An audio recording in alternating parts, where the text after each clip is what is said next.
Scott Forador. If the mullet makes the team, could you foresee him or Hayward being kept as one of the halfbacks, and the other as a fullback, then keeping 3 tight ends? Much love to all. Man, shout out to you, Scott. I do. I can see that. Connor would be the third running. Didn't I low-key thought Connor had reps at H-back last preseason? I could have sworn. I felt like he did. But I thought he did some fullback for sure. yeah, but I definitely saw. I thought I saw him back there. So I would say Connor, because he's the most versatile. I think with the mullet, Mr.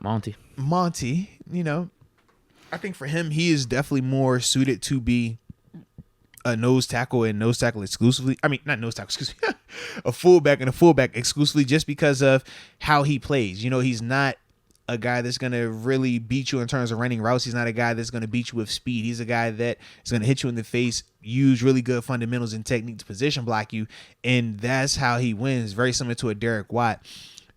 I don't personally think that is going to give us the type of productivity that we would want in a bind where we would have to get out of a stadium, because the only time you're going to be using him in that role is if you're in stadium and injuries happen, and now it's like, bro, we need somebody that can get us out of that bind. I just think Connor Hayward fits that more. And if we remember also, Connor did some of that at Michigan State as well, man. So I think Connor will probably be that guy more so than Monty. Yeah, it's just, will the Steelers only keep 2 running backs? Yeah. Traditional running backs. Yeah. I could see them doing it as long as you got one that you can count on the practice squad. Because Monty is more of that traditional fullback. Right. If they want to give the Derek Watt role to him, even though he doesn't play that much, it still could matter and still be useful. Yeah, we saw it in the short yardage, the fullback dives, but we also know when he's had to actually be a lead blocker, we saw where Derek Watt was successful with that as well. Yeah, because I don't think you cut Connor Hayward. Nah, I feel like Connor brings a lot. Like, he's very versatile. I could see you cutting Monty, but part of me thinks the Steelers want a traditional fullback on the roster just to have. I low-key felt the same. It does seem like they want one of those guys, but it has to be worthwhile. He can't just be fullback. Like, he has to be really good at that and the special teams part. Because, like I said, it has to be worthwhile for them.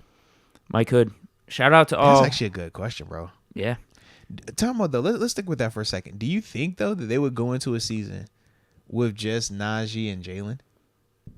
I'd be fine with it. Third guy, like... Third guy on practice squad.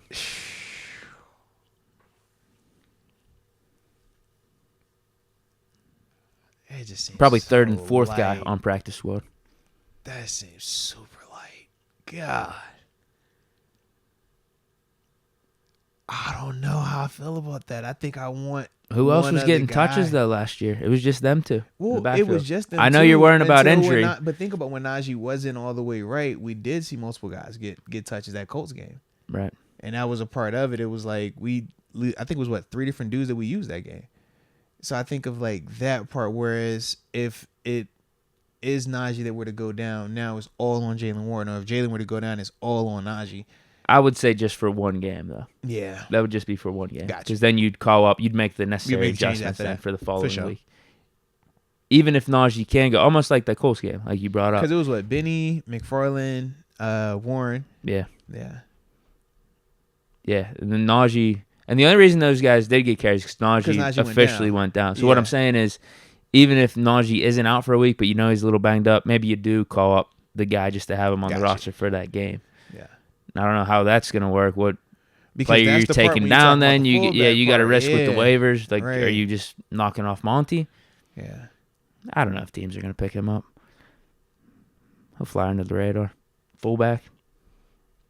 I mean, you run the risk. It doesn't matter. Yeah, it's kind of like when we said the same about Quincy Roche at one time. Yeah. And yeah. Well, I didn't want to cut him like that. Yeah. But we thought, oh yeah, that could stash. You know, you get away with it. And they tried. It didn't work. It's like, it's all good until somebody is like, no, I actually do want that.